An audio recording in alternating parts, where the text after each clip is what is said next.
Police की गिरफ्त में खड़े इन दोनों आरोपियों को जरा गौर से देख लीजिए।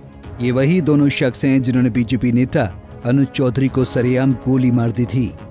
उस वक्त तो आरोपी बच गए थे, लेकिन अब ये कानून के शिकंजे में फंस गए। दरअसल उत्तर प्रदेश पुलिस ने बीजेपी नेता अनुज चौधरी की हत्या का खुलासा कर दिया है। पूरे मामले का खुलासा करते हुए पुलिस ने वर्तमान ब्लॉक प्रमुख के बेटे समेत 2 लोगों को इस केस में गिरफ्तार किया है। वही 3 आरोपी अभी फरार हैं, जिनकी पुलिस तलाश कर रही है। बता दें कि मुरादाबाद के थाना मझौला इलाके के पॉश हाउसिंग सोसाइटी में 10 अगस्त की शाम बाइक सवार 3 अज्ञात बदमाशों ने भाजपा नेता अनुज चौधरी की गोली मारकर हत्या कर दी थी। घटना को अंजाम देकर बदमाश आराम से फरार हो गए थे। देखिए, दिनांक 10 तारीख को एक घटना हुई थी सनसनीखेज थाना मझौला के अंतर्गत जो पासमार्च जो सोसाइटी है वहाँ पर एक अनुज चौधरी नाम के जो व्यक्ति हैं उनको 3 अज्ञात बदमाशों के द्वारा गोली मार दी गई थी और उनकी मृत्यु हो गई थी। इसमें 4 लोगों के खिलाफ में नामजद तहरीर प्राप्त हुई थी, जिसमें एक का नाम प्रभाकर चौधरी था, दूसरे अनिकेत चौधरी जो प्रभाकर के पुत्र हैं, और तीसरे इसमें पुष्पेंद्र घोड़ा है, और जो चौथे है वो है अमित चौधरी। आज इसमें से एक व्यक्ति की गिरफ्तारी हुई है जो नामजद अभियुक्त अनिकेत की, और उसके साथ में नीरज पाल के नाम के जो व्यक्ति उनकी गिरफ्तारी हुई है। उनके पास से 2 315 बोर के तमंचे बरामद हुए हैं, और उनसे जब पूछताछ की गई कि जानकारी मिली कि उनमें आपस में जो अनुज चौधरी हैं ये पहले केजी के कॉलेज में पढ़ते थे, और तभी से इनमें मोहित चौधरी जो कि अमित चौधरी के बड़े भाई, उनके साथ में इनकी किसी न किसी बात को लेकर वाद विवाद रहता था। और 2020 का जो जिला पंचायत का जो चुनाव था उसमें पीडीसी के चुनाव में अनुज चौधरी और मोहित चौधरी एक ही सीट से लड़ना चाहते थे, और तब इनमें आपस में विवाद हुआ, तब भी गोलीकांड की घटना हुई। मौके पर पहुंची पुलिस ने बीजेपी नेता की हत्या के मामले की जांच पड़ताल शुरू कर दी थी। पुलिस की जांच जैसे जैसे आगे बढ़ती गई, वैसे वैसे भाजपा नेता की हत्या में नए खुलासे होते गए।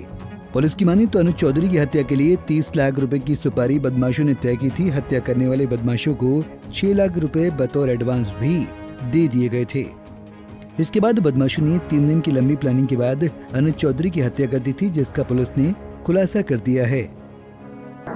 आज इनसे जब जानकारी की गई थी, पता चला है कि इनसे 2020 से ही अनुज चौधरी और जो मोहित चौधरी और उनमें जो आपस में विवाद था, और इसके साथ ही अनिकेत चौधरी चूँकि उनके पिता जो उनकी माता हैं वो ब्लॉक प्रमुख है असमोली जो संबल क्षेत्र से, तो वहाँ पे ये अविश्वास प्रस्ताव लाना चाहती है, और 20 तारीख को इनके द्वारा अविश्वास प्रस्ताव लाया जाना था, और इससे पहले भी 2021 में ये प्रयास कर चुके थे। उसी को लेके ये एक ऐसा मतलब एक वो बना कि इसमें नीरज पाल, अमित चौधरी और इसके अलावा अनिकेत चौधरी और प्रभाकर चौधरी, और साथ में 1-2 आदमी और हैं जो कि इनके जो दोस्त हैं, उन सब ने मिलकर एक प्लान बनाया कि इसकी हत्या करा दी जाए, और इसकी पूरी प्लानिंग के तहत हत्या की गई। इसके लिए 1 महीना पहले जो सोसाइटी है जहाँ पर घटना हुई है उसके जस्ट पास में एक फ्लैट किराए पर लिया गया, और जो मृतक है उसकी निगरानी की जा रही थी, क्योंकि उसके पास में एक सरकारी गनर भी था।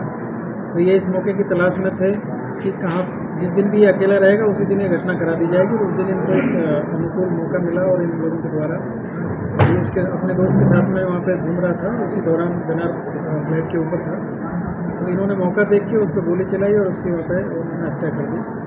पुलिस की माने तो अनुज सिंह संबल की एचोड़ा कंबो गाँव के रहने वाले थे, और वो मुरादाबाद के थाना मझौला इलाके के पार्श्वनाथ अपार्टमेंट में रहते थे। अनुज सिंह का साल 2016 में मुरादाबाद के जीके डिग्री कॉलेज में छात्र संघ चुनाव के दौरान हत्यारोपियों से विवाद हो गया था, जिसमें अनुज चौधरी को बार बार जान से मारने की धमकियां मिलती रहती थी। इस पर संबल पुलिस ने अनुज चौधरी को 2 सुरक्षा गार्ड उपलब्ध कराए थे। इसके साथ ही अनुज चौधरी अपने निजी सुरक्षा गार्ड भी साथ लेकर चलते थे।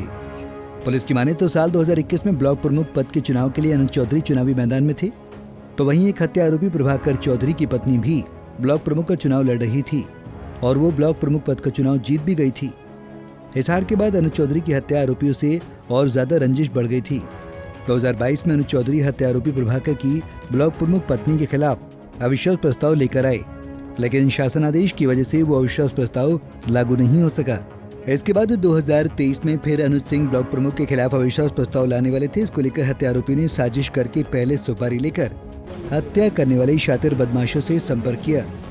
साजिश रचने वालों ने शूटर्स को उसकी हाउसिंग सोसाइटी में किराए पर फ्लैट दिलाया, जिसमें अनुज चौधरी रहते थे। सुपारी किलर 1 महीने तक अनुज सिंह की हत्या करने के लिए मौके को तलाशते रहे और हत्या कर दी। पैसे वैसे दिया था? प्रभाकर की जो पत्नी है वो ब्लॉक प्रमुख है, उन्हीं के बेटे हैं जो कि आज गिरफ्तार किए गए अनिकेत। चूँकि ये ब्लॉक प्रमुख का जो चुनाव था उसको लेकर भी ये रंजिश थी, दूसरा छात्र संघ के चुनाव को लेकर भी इसमें रंजिश थी, और तीसरा इनमें इसी वजह से लेकर तमाम पहले भी घटनाएं हुई हैं और उन्हीं घटनाओं की वजह से ये घटना को अंजाम दिया गया है। इसमें अनिकेत चौधरी के द्वारा भी इस घटना को कराने के लिए पैसे दिए गए हैं और शूटरों को इसमें हायर किया गया है। तो उसमें जो प्रभाकर चौधरी है उनका भी नाम प्रकाश में आ रहा है और उनका नाम जगदीश किया गया है। उनकी जैसे ही आगे पुलिस इसमें इन्वेस्टिगेशन कर रही है और जो भी तथ्य आगे और उसमें आएंगे पूछताछ में, उसी के आधार पर आगे जो अन्य अभियुक्त हैं उनकी गिरफ्तारी करके उनके खिलाफ सख्त से सख्त कार्रवाई पुलिस करेगी। फिलहाल पुलिस ने इस मामले में 2 को तो गिरफ्तार कर लिया है, वहीं 3 की तलाश अभी भी जारी है। पुलिस का दावा है कि जल्दी बाकी दूसरे आरोपियों को गिरफ्तार कर लिया जाएगा। Bureau report, Punjab Kesari TV.